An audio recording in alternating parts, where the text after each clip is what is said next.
Welcome to the Guntersville Grassroots Podcast presented by Frog Talks. Today is May 24th, 2023, and believe it or not, Trey is here. Yeah, that's right. Sitting across from me. Straight, in person, not even on the phone. Showed up on time. That's right. Round of applause. I'm here. Welcome.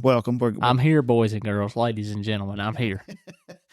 He needs to eat something. He looks like he's kind of wasting away. He showed up with a Bojangles cup, no biscuits. I think he ate the biscuit, but he should have ate 4 or 5 more of them. Boy weighs $110 soaking wet. That's all right. I've been sweating too much out there on the water. It's getting hot out there. Yeah. No, not enough. It's really still kind of cool. You were out on the lake Monday. What was the water temp? I didn't even look. Didn't even look, to be completely honest. I knew what I was going to do. It didn't matter. It didn't matter what it was. It could have been 32, and I was going to look for them out deep on my 10XD. I didn't even care. All right. Did you catch any on that 10XD? Yeah, so I actually got out here. I knew them, the MLF guys crushed them. I knew they would, too, because I took a buddy of mine, Mark Schillings, fishes the MPFL. I took him out. It was the Monday or Tuesday before they got here. So I think it was like a week before they got here. And we went out for like 4 or 5 hours in the evening, and we caught like 18 and had 32 pounds. Oh, wow. This was before the pros got here? Yep.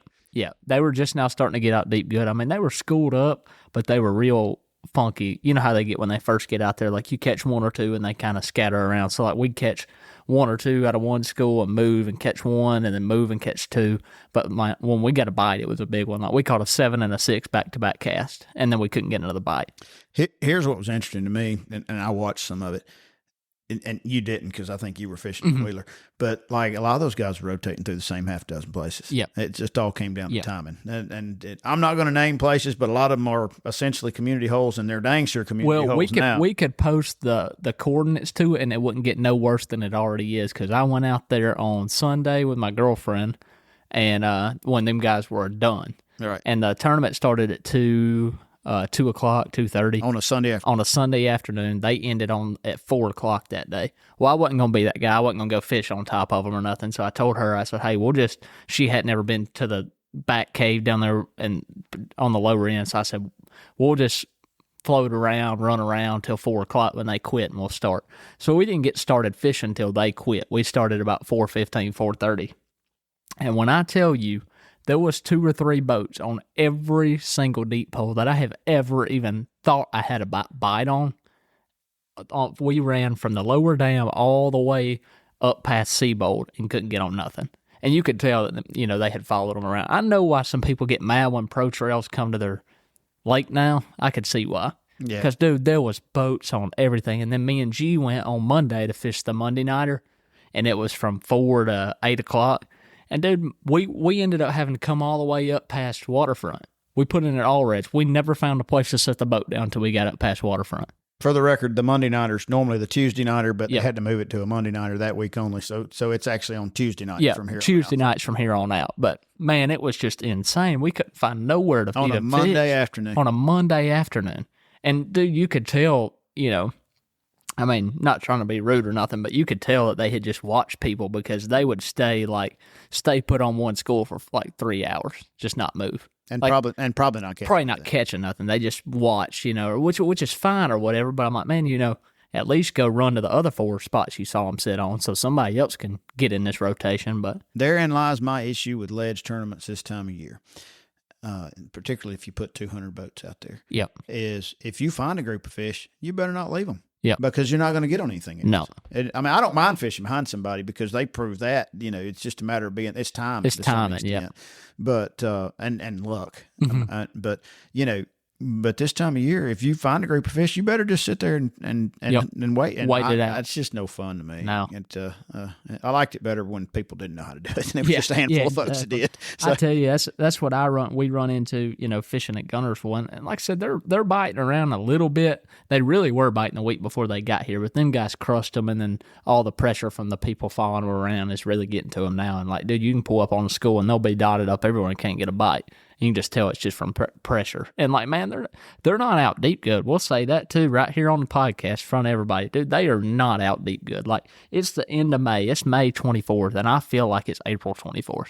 Everything's been running a little behind. It's like I feel like it's I wouldn't say it's not quite a month behind, but it's a couple weeks behind because dude, them guys were still catching 17, 18 pounds a day on brim beds. Or better. Was it David Dudley kind of made a run at the thing on brim beds. He ended up, what, third or fourth? Yeah. And fourth, I think. Yeah. And I mean, dude, that when they're out deep good, that don't happen. Like you can't compete on the bank when they're out deep good. But I don't know. Like I said, I think we're a couple weeks behind, and now I think for the pressure they're getting out there now, that the deep fishing won't get good for another. It'll probably be really good in like late June when everybody gets too hot and tired and go home. Well, somewhere in June they normally kind of start heading back to the grass. I'm not sure that. We got a lot of grass that somehow survived the winter. I mean, other than that 10 days around Christmas when it got stupid cold. It really wasn't that bad. No. And I'm not sure that there's going to be not necessarily shallow, but in grass. Grass goes out 10, 12 foot. I really and truly think by 3 or 4 more years, they won't even get out deep here no more because there'll be so much grass. There's no reason for them to leave. I mean, I think it proves itself. Like even now they get out deep, but dude, I could sit here on a map and mark you on the map on the wall right there. I could mark you every single place they get out deep, and that's about 15 places. And if somebody knows of one of the 15 that I don't, you probably should keep that to yourself because I only know. I mean, I put 800 hours on my Triton out there, and I found about 15 places. All the obvious stuff, and everybody knows them. Like it's not, you go somewhere like Pickwick, and man, there's 300 or 400 places they get out deep there. You can find them all over, but like at Guntersville, it's just kind of not laid out that way. There's too much grass for them to hide in and stuff. It's definitely getting to be less and less with the onset of this eelgrass. I mean, it grows 14 foot deep, which hydrilla always grew that deep. But it's not. It's different. There's something different about it. It spreads them out. Makes the lake better. You get a year where the grass is off a little bit, and people are going to welcome. You could still catch all the fish you want shallow right now too. But today we're going to have Major League Fishing Bass Pro Tour professional local guide Ryan Salzman. Ryan was going to come sit down with us today, and we had a little wire crossed on that, and so he said, hey, can we do it on the phone? So we're going to try to get Ryan on the phone and see if he can share a little information. He didn't have the greatest tournament, but as we all know, every day doesn't work the same for everybody on your home pond for sure. But let me see if we can get Ryan. I have got Ryan Salzman on the phone with us. Ryan is a local guide. Sometimes when he's not traveling, he's a Bass Pro Tour pro. Just finished up fishing the tournament on Guntersville. Ryan, glad to have you. Man, thanks for having me on, Mr. Pat. Good to be here.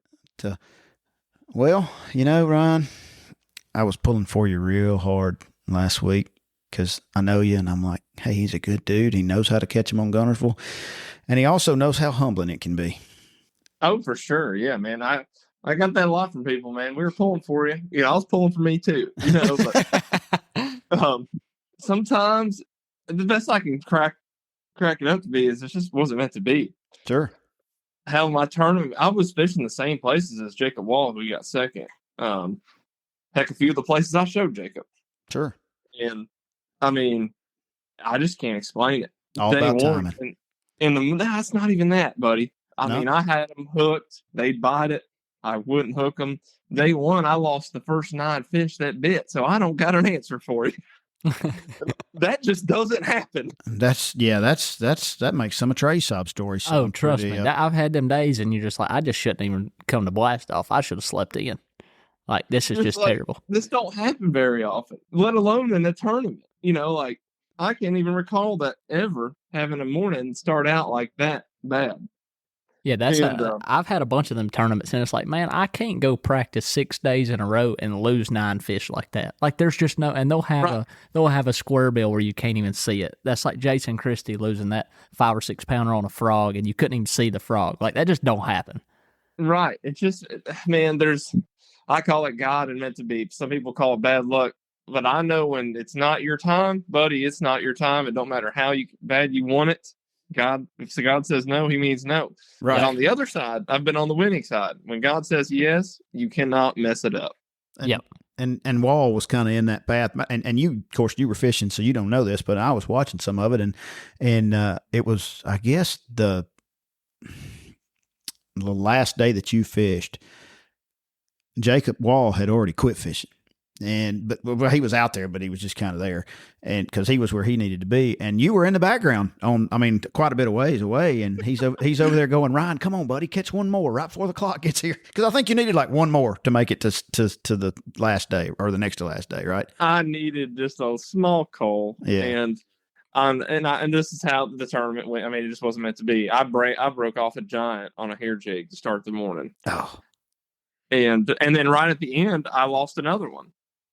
So you had bites. You just my God, that's what I'm telling. I had all the opportunities. It just wasn't meant to be. Now I did make some silly decisions, leaving some places when I should have stayed. But in the end, if I had the bites and lost them, I still made the right enough decisions to make it to the knockout. Well, that's what I was fixing to say. I obviously am nowhere near your scale. You know, I fish the opens and stuff, but I just left Wheeler, and that's what I was talking to my Uncle G about. And this is the way I look at it, because you know how it is, man. You have your good ones, you have your bad ones. But the first two events we had, Eufaula, Alabama, and Toledo Bend. And I know you've had yours like this. Dude, I just wasn't around them. Like, I got left off the group email that they were grouped up on ledges at Eufaula in March. I had no idea they'd be like that. Like, everybody else got the email. They misspelled my name in the email, put an A instead of an E, because I didn't get it. So I'm up there swimming a jig looking for spawners, and they ain't there. And then Toledo Bend, just wasn't around them. Now, Wheeler, I finished 55th, and I had the bites, just like you did. You know, you hear fishermen say that all the time. Lose fish, whatever. I'm not crying about it. I'm just saying you can build off of a loss when you have the bites. You can't build not being around them. Right, but you know, if you're not around them, you honestly learn the most after the tournament, because you're like, man, I totally missed it. But then you learn what you should have been doing, you know. Yeah, and I think for me mentally too, it's easier though when you know you're around them, right? Like when you're just not around them, you're like, man, that was just bad. And then you know how it is. You'll look back, you're like, man, David Dudley's just tossing a freaking wacky rig around the bank, and I didn't do that. Like, you know how it is. But it's hard, man. Being on your home lake, it's hard. I know it is. Yeah, it was. You know, I just had the pressure. My family was in town. You know, I expected to do good. Everyone expected me to do good, and sometimes it just doesn't happen like that. To me, it stung more just because I was around them. Right, you could see them. You knew they were there. I actually feel better if I'm not on them. I can accept that loss. Like, hey, I missed it. But when you're on, it just. When you had the opportunities and lose them, it stings just a little bit more. And you know, I've done it so long. It's not my hooks. It's nothing other than it wasn't meant to be. Just meant to be. You've had a pretty good year, hadn't you? Yeah, I'm sitting 36 in points or 35th in points. I was 32nd in points. I was sitting 26 before this, so I just fell a few places. You know, if you finished the first place outside the cut all year, you'd make Red Crest. So okay, and that's I guess the ultimate goal. Oh my God, yeah, for sure. Red Crest, heavy hitters. You know, your fish still. If you're just missing cuts by ounces, you're not doing nothing wrong. I mean, you're there, and it's just kind of how the cookie crumbles. Yeah, I think it boils down to if you're around them and you're missing it by a pound or less than a pound or whatever, it's kind of like you said, when it's meant to be. That's like G always tells me when he won 2 anglers a year, he said, dude, I couldn't have beat them off my hook. They'd have one treble hook in. I could walk around the boat 15 times and let them jump 18 times and they wouldn't come off. He said, but when it's not your year, he said, you can't see the square bill and it'll just come off. Like just right. He said, put brand new line on there and break off trying to boat flip a 2-pounder. Like it's just, he said, when it's not your time, it's not your time. And what it is, you can't nothing will go against you when it's your time. I know. And I've had a mixture of both this season. This season has been, it's just kind of, I've been doing it so long and I've grinded, man. I've been there. I've done it. I mean, this is my 5th year touring pro and it took me 6 years to make it pro. And I've kind of been there and seen it. This is the first year, though, that I've had kind of an issue with breakoffs for some reason, kind of like you said. But I've had some magical things happen because of breakoffs. So at Lake Murray, man, I started the tournament. I was sight fishing the whole tournament. First tournament I've ever caught all my fish weighed sight fishing. So it was kind of fun. I started on a 4-pounder. Bites right when I get there, lose it. I'm like, oh, that's great. So she sends that, locks on. I work it for like 20, 30 minutes. Get her to bite a jig, break off. She's jumping around like crazy. I got this on my YouTube. You can go watch it. It's Alabama Bass Guide. So I break it off. And the whole time I'm working this for like 30 minutes, I see this big and just kind of lurking about 8 feet around the bed and come up every once in a while, but just off in the distance. And as soon as that male got caught and stung and left the bed, she moved up and locked it on it. And then 2 casts later, I catch a 611 because I broke one off. That kind of goes back to the divine intervention thing, doesn't it? Yeah. Right. So I've been on both sides of it this year. And then once again, I broke off another one that day. It was a 6'2". Guess how I know it was a 6'2"? Because I came back 15 minutes later and caught it. She bit again. I was like, man, that's just meant to be. I had a great tournament at Murray and missed, but it was once again. So I've had back-to-back tournaments missing the cut by ounces. One was on the final day and one was on the knockout. So I'm just fired up.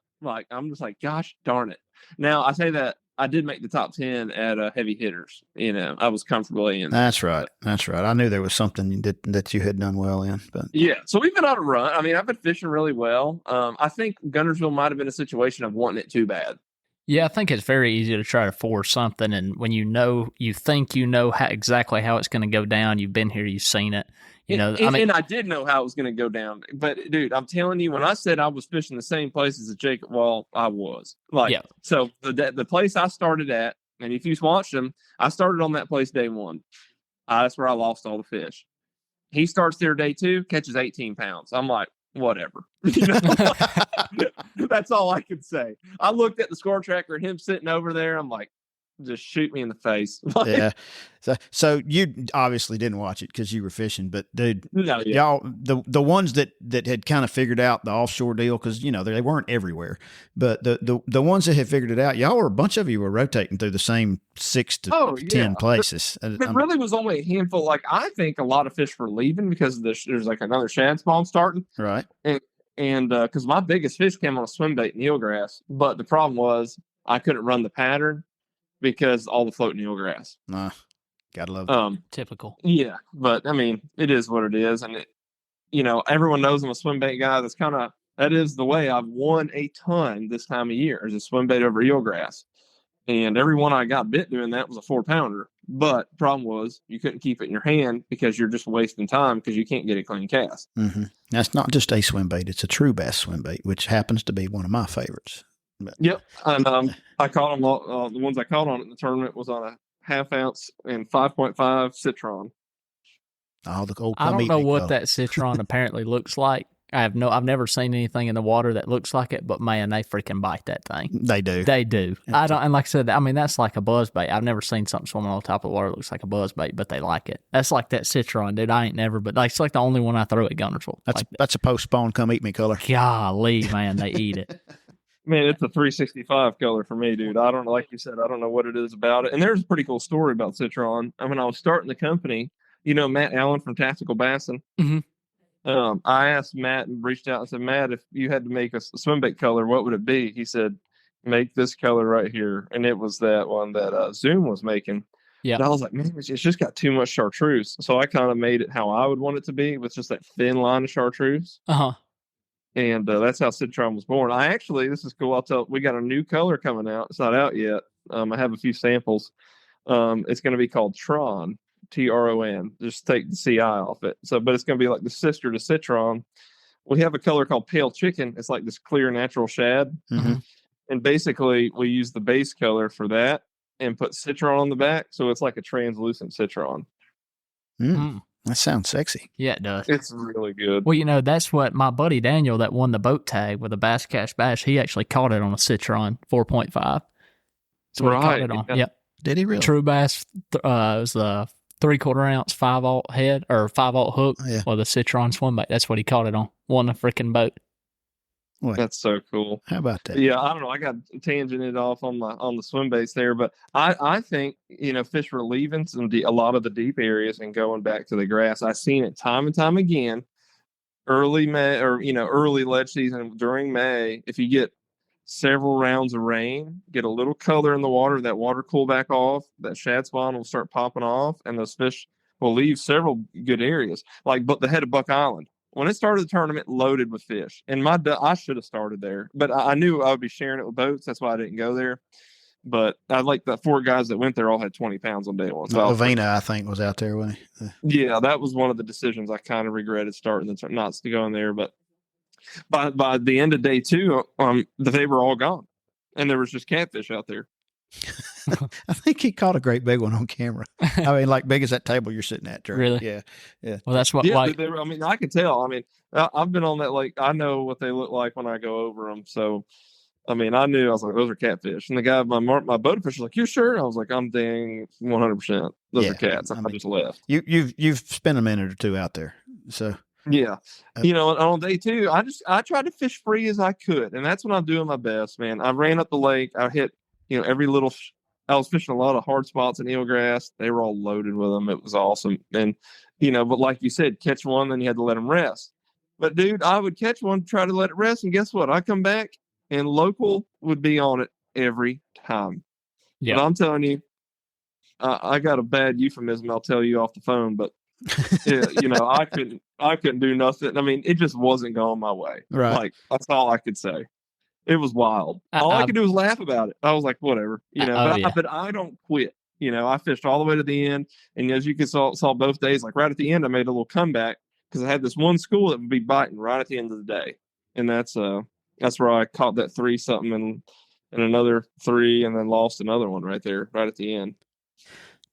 So let me ask you a different question. We normally try to provide a little bit of info for, people listening. Now, hey, you're going fishing. What are you going to do? From a tournament standpoint, there's not a whole lot left this year other than the Big Bass Splash here in a couple weeks.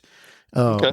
Now, we all know there's going to be deep fish out there, but we also know that you don't have to go out there in 20 foot of water to catch a big one. And given the pressure, if you were fishing something like that, which is, not obviously you're not, but if you were fishing something like that, trying to catch one 6 to 8 pounder, what would you do? Man, so True Bass there are not a lot of stores. True Bass makes a new size. It's just like the 4.5. It's just like the 5.5, the same exact shape, but it's a 6.5. Mm-hmm. And we got a 3/4 ounce 7 on. I'd be fishing those over the eelgrass with that thing. I would lock that thing in my hand and never put it down. Like the deeper 10, 11 foot eelgrass type stuff on the river?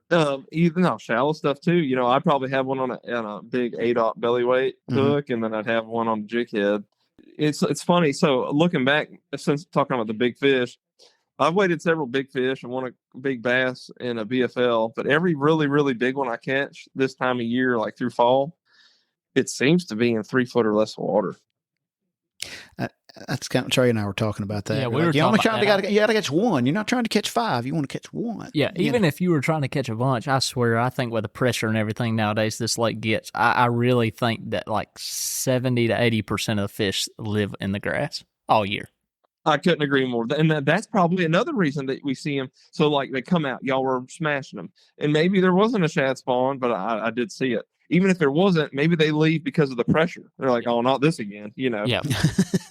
Well, and with what y'all were doing, you didn't start fishing till 8 o'clock. I mean, there was a couple days it was kind of cloudy, so you might have got a little stretch of shad spawn, but you were fishing the way tail end of it when you were starting. I know, and I had a couple stretches. I get up there in the eelgrass. I'd look forward with my active target, and you would just see the balls of bait all over the grass, and what's going down. Oh, they're spawning that floating stuff. Yeah, man. Oh, yeah. But so they actually spawn deeper the warmer it gets. So when it's warmer, they'll spawn when the water's just perfect. The surface level's getting warm enough, right? And that's when you see them spawning on the surface. Now, once that water's like above optimal range, mid 70s or whatever, they'll actually spawn in the deeper water. They'll be spawning down there in the blades of the grass, not on the surface, right? Interesting. Right. So that's what, if there was a tournament on Cherokee, same kind of situation. A lot of guys missed the shad spawn. Several people top 10'd it because they saw the shad spawning up against the bluff wall on their active target, but not on the surface. Well, see, we had an open there at Cherokee last year, the same week that y'all had y'all's, or maybe it was a week before, a week after. It was right around there. And dude, I mean, it was, I've never, like I said, I fished around here most of my life. I just really I fished all 9 for the first year last year. Well, dude, I didn't really even think to look for a shad spawn that time of the year, but just like you said, those LY, ain't that what they call LY? Well, they were spawning on them. Yeah, they were spawning on them bluffs. And dude, them guys, I mean, everybody had 16 pounds. I had 16 pounds, but I got 5 bites, and I worked my butt off for it. And them guys are out there with a spinnerbait and a swim bait on bluffs catching like 30 or 40 a day. Just like you Yeah. said, dude, like live scoping, they could see the shed down there. I'm like, I ain't even look at a bluff. I did not expect that, but that's exactly what they did. I want to ask you something else that I noticed, and it made me think that I don't hardly do it and not enough of it. But and of course, again, you weren't watching, but dude, almost everybody was throwing a spinning rod with light line. Is that because of the pressure or because the water's gotten so clear? What's your opinion on that? That's just the pressure. The Pressure, and honestly, that's the only thing only thing I could throw with the floating eelgrass. You had to have something that you kind of vertically get down there, like a drop shot or something. Yeah, that's where I caught the majority of my deep fish on, was a drop shot. I had that one big one break me off in a hair jig. I weighed one on a hair jig, day one, and then had those couple of fours on a swim bait. But the rest of the fish was caught on a drop shot. Just because it was comical. I would like toss it up in the air like you would punch it on a deep mat, and I'd let it go thunk, and punch down through the eelgrass. And I was fighting fish on a drop shot with grass wrapped around all the fish. That's not fun with what, 8 or 10 pound line? Honestly, I like it. You do? Because what does a fish do once you get a grass wrapped around his head? He just he just like a frogfish, just kind of lays up. Yeah, as long as you're patient, you just troll to him and get him. Right, that's exactly it. And except when they come off. It was funny. It'd be 30, 40 feet out, and you just punch your drop shot through there, and you could just really vertical jig it too. So it was, when you get lemons, you make lemonade. Sure, that's right. That's not what you were expecting to do, but that floating stuff got real special about that week, didn't it? It really did. And man, that new technique that Jacob's doing with we call it the Asian shape, with the straight tail minnow and a jig head. I know all about it, and I had the stuff in my boat. But once you get out there on your home lake, you start doing everything and you forget about anything new. Yeah, literally had a box of those ready. I was like, I need to try that, and I just stuck my drop shot. That's right. I got a question for you. We normally talk about it whenever I show up, at least. I don't know. I rarely show up anymore, but we normally talk about it every time I get on here. But we talk about, all you hear people say around here is Guntersville ain't what it used to be. It ain't what it used to be, blah, blah, blah, blah, blah. Well, I got my own opinion on it. I personally think from nowadays with the pressure that this lake gets, I fish it probably more than I should. I'm probably part of the reason the sucker gets a lot of pressure because I work from home and fish about every day. But, dude, with the pressure that this lake gets, I feel like the bags that it's putting out and the numbers of fish and the size of the fish that you catch just regularly, where you can go and catch 20 or 30 a day, I think this lake's probably the best I've seen it since I started fishing it, which ain't very long. Well, you're 12. Started fishing it like 6 years ago. But what's your opinion? For nowadays, for the pressure that this lake gets, how do you feel about it?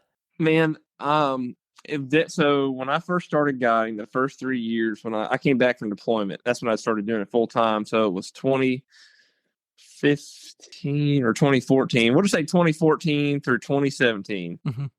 It was plumb stupid. That was when the A-rig was getting hot, wasn't it? It was A-rig come out 2 years before that. 2 years. But yeah, I mean, it was hot, but I mean that it wasn't just it was still catching them, but it was not like it was when it first come out. But anyway, you could do anything and catch them. And I mean, I think there was a lot of pressure back then. Not as many people offshore, but I wasn't even catching them offshore guiding. I mean, traps, chatterbaits, swim baits. I mean, and I think it's just the pressure.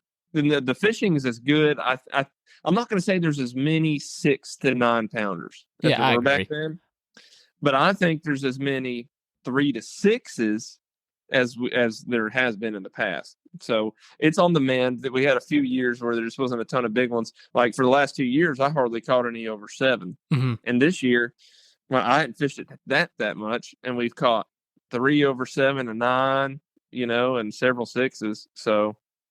See, I agree. I don't think there's as many, in the like 7 to 10 pound range. It's just an age class thing. But at the same time, like, dude, the past couple years, I have caught so many 2 to 5 pounders, like it will blow your mind. Like days in the summer and springtime where I catch 80 fish in one day, and the majority of them all be over 3 pounds.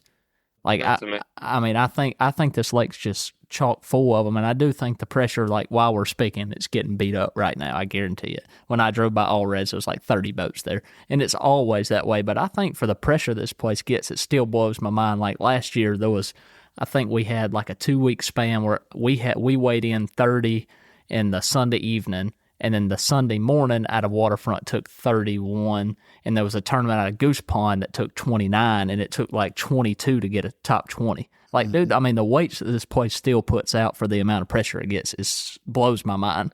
Oh, yeah, undoubtedly one of the best lakes in the country that it can still do that with all the pressure. And, some people complain about the eelgrass, but that's the only reason we have a bass in this lake. I agree. I agree 1,000,000%. It's annoying when it's floating, but, man, it's saved this fishery. I do miss the hydrilla because you could flip and get to them and do things like that. But yeah, the eelgrass, it spreads them out.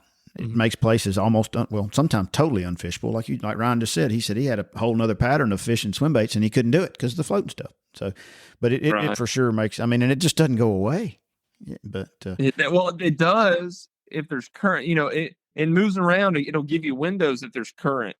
But there's just TBA's been doing this crazy thing this year where they're just pulling a static 15,000 all day. Instead of just, you might trickle it in the morning, then surge it 30, 40, starting at like 1 o'clock. Yeah, it's just not a whole lot. Right. It when you get the current, it sucks it off the main river and allows you to fish. But when you're just doing that trickle stuff, it's just floating in the middle all day long. And it's got all the lakes fishing weird, other than Wheeler. Wheeler's fishing pretty good, but Pickwick's fishing really, really weird as well. Do you think there's a fish problem over there? There's been a lot of people complaining. I do. Yeah, I really do think there's something going on at Pickwick. And I think it's just that lake they can't really hide because there's some years it has grass and some years it doesn't. And, man, it's been the worst spring I've ever had over there catching largemouth. Now, smallmouth, it's been good. Like, it's really good smallmouth fishing. But the springtime tail race stuff and that kind of deal's good, but no heads. Yeah, I was up there guiding. Yeah, I didn't post much while I was up there, but I saw 2 largemouth caught in like 4 days in the horseshoe. And then downriver, I went during the BFL just fishing, and I stayed at everybody's way. We only caught 2 bass all day. That's crazy. That's what we had the ABT there the week before the Open at Wheeler, the week before y'all were here. And, dude, the weights in that thing was like terrible. I mean, it wasn't. They looked kind of okay, but like, take it from a guy that was fishing, it was terrible. Like, bad. Like, my buddy, we fished out of separate boats on Thursday. He fished all day long, daylight to dark, never caught a bass. I believe it. Never caught a bass. It's like they're in these very, very specific places, and if you're not around them, buddy, you ain't around them. Yep. That sucks. So back to what people should do to catch a big one. We're gonna throw a swim bait. We're gonna fish grass. Bait. And fish grass, and obviously you can fish deep. Something that we all got the active targets now. Something I think someone could win doing this. If you just targeted deep, isolated stumps all day and treated them like brush piles, right? Fished a worm in them, a drop shot, just big isolated stumps in the riverbeds. Mm-hmm. A big one. Like if I had all day to go catch a giant, I would probably do that. And then another thing I would do is if that's not really your deal and you don't have electronics, guys, lock a frog in your hand, go from the Goose Pond upriver and just fish all the lily pads and the upcoming grass and even the floating eelgrass in between the docks. A great way just to catch some 5 to 7 pounders and maybe even a giant. What do you think it'll take to win? It's June the 8th, 9th, and 10th or something like that? Mid-June.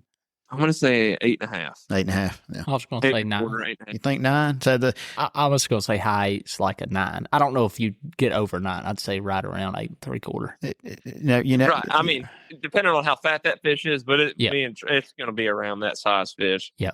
It's funny you say fish those isolated stumps, though. The past 3 opens that I fished have all been one on isolated stumps. Every single one of them on live scope. Really? Bugs Island, all the way up in Virginia, Wheeler, the flat shatter spawning. Some guys caught them early, but then like when the sun would get up, they'd position on them stumps and pan around out there and just pitch it, isolated stumps. Toledo Bend, which Milliken won on a big glide bait, but like the rest of the top 10 were like all pitching at isolated stumps, which they were spawning, but they were 6 feet off the bank. It would be 6 feet deep pitching at isolated stumps on live scope. Well, just before we started recording, I cracked open Facebook for a second, and the first thing that popped up was a post that Jordan Lee made, and it's been 35 minutes ago, 40 minutes ago that he made it, and it's like, are we at the point to where whoever wins everything is now the best live scope fisherman? He said, I'm not saying this as a complaint, but more of it just kind of seems that way. And it was a little more detailed than that. And I'm sure there's 5,000 comments on it now, but it does kind of seem, I mean, dude, Okeechobee, was it a Bassmaster? Okeechobee got one on live scope on Okeechobee. Who thought that was going to happen? So, man, I mean, it's true. And it's a symptom with technology on the lakes. And the more you pressure bass, the more you're not going to catch bass traditionally. And you're having to literally, just like you would bed fishing, it's almost like pestering a bass to bite, right? And the only way to do that is with live scope. So, I mean, there's a lot of truth to that. And I've always said, it's like, at what point, I'm not agreeing with Randy Blockett. I'm not going that far, but at what point do we put a governor on a series, you know? Right. That's exactly my thought. I'm not going to Randy Blockett. I will never agree with that guy. But at the same time, I said at the beginning of the year, I talked to my buddy Sam George, and we were talking about it, and we said it's going to take 3 events this year on the Elite Series or BPT. 3 events that it shouldn't be won with live scope, and they're going to ban it. Or maybe not ban it, but there'll be restrictions. But at the same time, you know, everybody was losing viewers. And like Bassmaster, I said they're either going to ban it. Now they got it on TV. But now they got it to where you can see it, which I think helped the viewers a little bit because they can actually see what they're seeing. So you don't see as many bad comments about this is dumb. I'm tired of looking at the back of their head. But like I said the same thing. I was like, it's going to take about 3 tournaments that it shouldn't be won on, which the first one at Okeechobee was. And I was like, it's going to be. I don't know how they would do it. I almost thought it might be something like if you're live scoping, they have to be hooked inside the mouth. But what if you're out there jerking in 10 foot of water on a ball of bait and he gets a jerk bait in the side of his face? He bit it. It would be really hard to you can't. You just about. I think the way I look at it, I feel like you either have to just free range all in or nothing. I agree. I don't see a way to regulate it other than you either have it or you don't. Yeah, you know? I don't. But where's that stop? The 360 is a great tool. Yeah, but man, look, and Ryan knows this better than any of us. But dude, those companies pour so much money into the fishing industry. You think they're gonna quit? There's no way. There's no way. Maybe they just make certain events. You know, have a little, we're going to have a no live scope event. Because in some ways you've lost the art of fishing or changed the art of fishing. Yeah. I mean, Ryan, you've been you've been around long enough. You remember what it was like fishing without all that. You know, there was sometimes you had a little instinct. I still fish a lot without it because I'm a big instinctual fisherman. And the way I do it now, I kind of blend it with what I do, but I'm not a sole live scope guy. I mean, if I'm having to do that, I'm just not 100% at my greatest. You know, there's guys that are better than me at it. So I know I'm probably good chance I'm not going to win it because it's not my strength. That's right. That's how I am. I'm like, hey, if you ban it, I'll be honest with you. You know how many tournaments I've won using it? 0. So it ain't going to hurt me none. I mean, I can see what I'm looking at, but I'm not like, man, like I give them guys props like Milliken that can get out there with a glide bait in the top of them trees and like, all that like Patrick Walters, all them guys that are so good. Dude, I can't do it. I've never won a Tuesday nighter with live scope, so I don't really care. It's on my boat, and I use it to help find fish and see stumps. At least know they're there, right? At least know they're there. But, dude, I'm not. Even if it's like the best live scoping tournament out there, I can't. That's just not my deal. If I go do that, I'm already beat. I'm like you. I'll mix it in with what I do, but I can't. That's just not me. Yeah. What you mentioned Jacob Wheeler's, you called it the Asian shake, which that's the first time I've heard that term. I mean, he was kind of secretive about his bait because it's one they hadn't released yet. But I mean, it's essentially a little pointy-tailed swim bait. It's the Sakamata type shad, the depth Sakamata, anything like that. You could use the fluke, Yeah. Think of it. It's basically a Damiki rig. It's a power fishing Damiki rig. So he was shaking his rod and reeling real slow, but he was live scoping most of those, I guess, right? Yeah, right. But yeah, so they called that. It's not politically correct, but the Asian shake. That's what the guys kind of call it on tour. Elton Jones was doing it. Taney. Sounds like something you paid for on a Saturday night or somewhere downtown. Right, yeah. I didn't get to watch it, but I'm not exactly sure. I was at Wheeler with 1,000 boats on Decatur Flats. But was he doing the same type of thing that what's his name was doing when he won the Classic? Jeff Gustafson.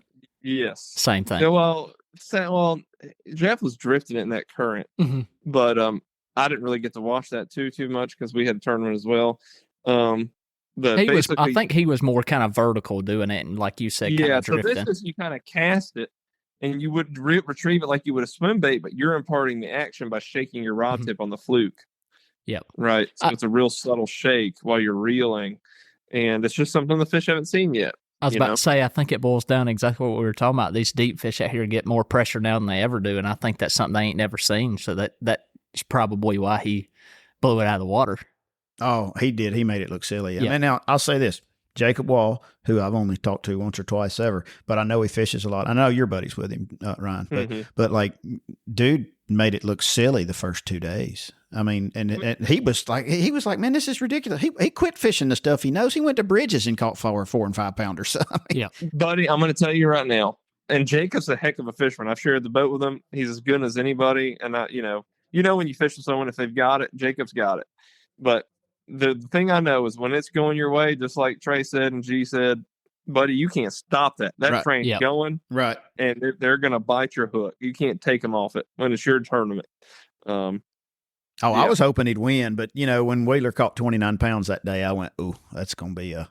Yeah, I knew Jacob was going to be hard to handle because when Jacob first moved down here, he started fishing in those. He hadn't made it yet. I think he was fishing the Toyota series. I think he hadn't made it to the pro circuit yet. I might be wrong on that. Don't quote me. But he fished some of the evening tournaments, Tuesday nighters and stuff with me, and I met him there. I don't really know him too well, but I met him there, and dude, he was from the moment he got here, like he got it. Oh, he's a Tennessee River guy. And dude, I was running around, and I'm like, man, he's on that. Like, and dude, he caught him. Like, it was like I was second, like most of the time he showed up. Like he got it, and I was like, I knew he knew where it was going to go down. It was just a matter of if it was his time. And the first 2 days, I thought, it might be. Well, if you had to go, and I think I don't remember who I talked to last time. I asked somebody. I said, if you had to pick 10 of the 80 that were here, you can't pick 10 because there's probably there's 20 of them that live here. Yeah, and another 20 that know it. I mean, but it's changed a lot. I mean, you look, KVD's won a lot of money on this lake, and he struggled. Yeah. And, I mean, Ryan Salzman, who we're standing here talking to, has guided on this lake for dang near 10 years and knows it very, very well, has won bunches of money on this lake, BFLs and everything from start to finish, but it still kicks your butt every now and then. Like you said, when it's not your day, it's not your day. At the end, it's fishing. It's fishing. That's the thing. There's a lot of uncontrollables, right? So, and doesn't matter if it's home lake, not home lake. You just got to go out there and fish. And that's why, like, I always pray for God's will every morning, man, because I know at the end of the day, it's God's will. My success is Him. I can't take credit for it. You know, it's all Him. Yep. And also my failures. You know, I was just about to say, it humbles me. You know, I've never felt failure, and I didn't really fail. I was middle of the pack, but I've never felt failure quite like I did during this tournament, just by not making the knockout round and it going down kind of how it did. So it hurt a little bit, but we're going to bounce back and let's keep going. Well, you know, one thing I've noticed about you, and you and I talked about this once. I came and got some swim baits from you one day, but like, dude, you're just having fun. You love it. I do. Yeah, for sure. I mean, that last day, I know my boat official just hated me because I was basically a psychopath on a mission to make the knockout round. And we had the craziest rainstorm that I've ever been in on Guntersville. When I say you couldn't see to the end of the boat, you couldn't see to the end of the boat. And guess what? I had to move in the middle of that, and I had to move. Oh. And I was going 69 miles an hour, and that dude got a pressure washing. I had never heard that. Yeah, that hurt. He probably needed one of those save face things or something. He was not happy, and he let me kind of know it. I mean, weighing a few fish. He said, "You let me handle the scale." And I was like, "All right, handle it. Weigh that fish. I got to catch another one." Oh my! Yeah, and you know you hate that, but like I said, you were on a mission. You had one goal. I mean, I had to get through it. I mean, it is once you got through it. And there was one time I've never had this happen. The lightning was striking, and normally I'm pretty reserved. I'm going to get out of it. I didn't care. I kept fishing, and one time my hand got zapped on my rod where it was touching the metal on the spinning rod. You know, they didn't call those old things lightning rods from the Walmart back in the day for no reason. That's right. Hey, easy on them. That's what I used to fish with all the time. Yeah. It was a Berkeley rod, wasn't it? The Berkeley lightning rod? Berkeley lightning. Yeah. I had 2 close encounters with lightning. I could wait till when we get done talking to Salzman, but golly, dude, I thought I was going to die 2 times the past 2 weeks, and I'm like, if it's ever lightning, I'm out. I'm not a fan. My line started floating. Until, Trey, and I've always been the same way, and I've had some near-death experiences, until you're a few ounces out of the cut on your home lake in a BPT event, then... Well, I was about to say, I mean, he'd have been right there don't get me wrong. Like, if I'm, like, fishing it open, and it's like I was sitting in 11th, and I got 14 pounds, I knew I needed 15 to make it, and I could go to the Classic. Yeah, right. I'll probably get zapped. I'll be honest with you. Dude, I'm not going to lie. I was out there. I said, Lord, if I'm going to die, I'm going to die. Yeah. Hey, at least you're doing what you love, right? It's in your hands. If you're going out, that's a good way to go out. Like, man, that guy didn't quit. He was out there trying to catch one more to make it. Your boat official would have probably said, take me to shore, but he's back there drowning from the... No doubt. That's nuts. Well, Ryan, we could sit here and talk for days. I do really appreciate you taking a few minutes to come on. I'm going to get you in here where we can sit down face to face. You and Trey sitting beside each other would probably turn really comical at some point. I don't think nobody would listen to it because it'd be like 3 hours long. I could talk all day. You know that. You have he'll be over here shut up. We're running on time. I got a special button for Trey over here. You know, it'll just mute me. Yeah. And then he's got me a mute over there, and he'll just finally just cut it off and be like, all right, guys, and I'll still be over here talking. That's all right, though. That's all right. Well, he's got a lot saved up because he hadn't been here in a minute. So. That's right. Oh, yeah. Well, yeah, we'll definitely get in there, and we'll talk some fishing again. Hey, if somebody wants to get in touch with you to go fishing on a guide trip, what's the best way for them to get a hold of you? Just get on alabamabassguide.com, send a little submission thing there, or give me a call on my cell phone. But a lot of times I tell them, just if you get my cell phone number, just text me, just because I'm always traveling and this and that, and I may not respond on a voicemail, but text me, and that's probably the best way. All righty. Ryan, I sure do appreciate you taking a few minutes with us. All right. Thanks, guys. Thanks, man. Have a good one. Pretty good stuff there, Trey. Yeah, it's really good. I enjoyed that. Yeah, I hate that we didn't work it out where he could be here with us, but we're gonna make that happen probably next year because we've only got 2 or 3 episodes left before we close it out for the year. For people listening though, like coming to fish the Big Bass Splash or whatever tournaments you're coming down local, whatever. Every single thing he said about how to catch a big one is true. Like, if I was coming, and I love fishing out deep. That's my favorite thing to do in the world. But if I was fishing the Big Bass Splash, which I can't, unfortunately, but if I was, I would stay in the eelgrass all day long. And I might skip docks, but I'm not going offshore because I think we talked about this before we turn the podcast on, but like, if you're going to get on a deep pole, you have to get there and sit there, because if you leave one, you're not going to get on another one. Particularly with 1,500 people. And if you leave that one, you're never going to get back on it. So like, but you can go to the eelgrass, and this lake has so much of it, you can get spread out. Man, you have just as good of an opportunity to catch. Maybe not as quick and as fast, because you get on the deep school, you can catch them real quick. But a lot of those are going to be 4-pounders, and those things are almost useless in the splash. Yeah. I mean, you need a 5 or 6 pounder, and I think the best chance to do it is exactly how he said in the eelgrass. And if you don't feel comfortable with a swim bait, like he said, a chatterbait, big worm, spinnerbait, big worm, big old worm, 2.5 square bill, whatever you feel comfortable. Whatever the conditions dictate, really. Yeah, but I mean, that's a really good way to catch a big one. He's exactly right. And apparently you could throw a dinger on about 8-pound line on a spinning rod and catch all you want, which would scare the ever-living crap out of me. But I'm going to try it. Yeah, I watched way too many good fish get caught on a stinking spinning rod. I hate it. That's right. I mean, they don't fit my hand very well. It's like a paintbrush. They don't work very well on my hand either. I feel feminine when I'm holding one. You probably hold it upside down, don't you, Trey? I reel it backwards. I'm like, what is this thing? I got like 2 of them. I got 40 rods, and 2 of them are spinning rods. And I've got 3, but I inherited one of them. I only had 2. I learned when we went to Oneida last year for the Open fishing for smallmouth. You got to have one for smallmouth. And I'm like, well, maybe I want to invest in 2. That's max. Yeah, maybe. But, maybe. Wait, before we close. Okay. Didn't you throw some rods in the water or something? Yeah. That's a worthy story. I've not gotten any good Trey stories, so we need that. And maybe somebody will make it through 49 minutes of our bar. Yeah. Maybe they won't. I don't want to. But yeah, we were at Toledo Bend for the Open. Long story short, it's the first day I was catching them on a spinnerbait on cypress trees. Well, they had started dropping the water, of course. I didn't have much water on them. The water was actually a little high. So anyways, tied on a buzzbait. I hadn't threw it all practice. like first bite of the morning on it, around some cypress knees on the bottom of a cypress tree, like a 3-pounder on a buzzbait, smokes it. Flip him in the boat, and what I always do, I mean, I've done this for years. It's just what I do. I flip him in the boat. I grab my fish. I unhook my buzzbait, and normally the way that when I boat flip it, I sit my butt of my rod down behind me and then unhook it so my line's kind of over my head or like on this side. So I lift it. I know y'all can't see my demonstration here, but so I lift my buzzbait over my head and kind of drop my bait in the water so it don't get tangled up my rods. Well, man, when I dropped my buzzbait in the water, of course, I didn't know this at the time. I went back there and put him in a live oil coil tag, turned the live oil on. When I stood back up, couldn't find my buzzbait or my rod or my reel or nothing. So I accused my co-angler of stealing it. And he quickly told me he didn't, but I went and checked his rods. He didn't take it. So I was like, well, my buzzbait's gone. So I looked back at the GoPro footage, and when I dropped my buzzbait over the edge of the boat, it had just enough weight. The butt of my rod was sitting right on the gunnel of the boat.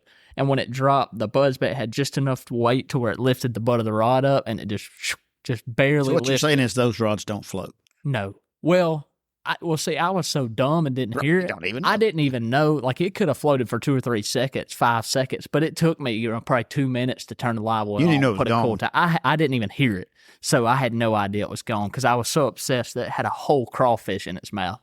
So I was trying to show my co-angler what was. So in you its have mouth. a video on? Yeah, I have the video. I posted it on my Facebook, but yeah, it just fell right in. And like I said, I'm sure that the rod and reel probably floated enough time. If I'd have seen it, I could have reached down and grabbed it because I've dropped many of them in the water and reached down and grabbed it. I just never even heard it, never seen it. So by the time I got back up here, it was long gone. I tried to catch it with a crankbait, but there was so much grass growing up, it just sunk down in it and you couldn't. I lost one netting one time. I was netting my buddy's fish, and I just had found how sometimes you got to find the right use for a rod. You got to, and I had just found the right use for this one, and I laid my rod down, and I went to net his fish, and I had my bait hanging over the edge. Well, I hit the bait, flipped the rod in the water. Of course, somehow by whatever, the bait didn't hang in the net. They normally do. And I watched it sink, but it was a 5-pounder, so I didn't. Oh, there goes a couple $100. Yeah, but exactly. And that was like one of my favorites, a 7.2 medium heavy, that Meta Series rod. Man, I freaking loved that thing. And I got 2 or 3 of them, and one's a swim jig rod. I'm weird about it. If I put braid on a rod, I don't ever put fluorocarbon back on it. Just because I feel like when you slack line like I do and boat flip 4 and 5 pounders on it, it just puts a groove in the eyes. Now, you could get it re-eyed and whatever. I'm too lazy for that. Once it's a braid rod, it's always a braid rod. So I got 1 for braid. I had 2 for fluorocarbon. So now I got 1 for fluorocarbon because I decided to chunk it in Toledo Bend. I bet somebody will sell you one. Yeah, I'm sure I know a guy that would sell me one for $149.99. You mean G ain't gonna give you no discount? Well, see, what he don't know is I house sit for him, keep the dogs while he's gone sometimes, and he ain't there. So I could just take one. I wouldn't. We'll stop. Let's stop there before I get myself in trouble. We're going to call that a wrap. Thanks for listening. If you made it all the way through this, I did not mean for it to run this long. I had told Trey before it started, if I go over 30 minutes, I'm going to turn it into 2, but it's too late to do that now. It's too late. So we're just going to post it up with a good hour. And if you stuck with it this long, we really appreciate it. If you want to see the tournaments that are coming up, there's not a lot, but the Tuesday nighters have started back at All Reds. You better bring your A game because you got the likes of Trey and Jacob Wall and Gerald Swindle and all those guys show up. The next real deal, here's Big Bass Splash. There's a handful of little tournaments. I think there may be a high school tournament Saturday. Go figure. So till then, enjoy the floating grass.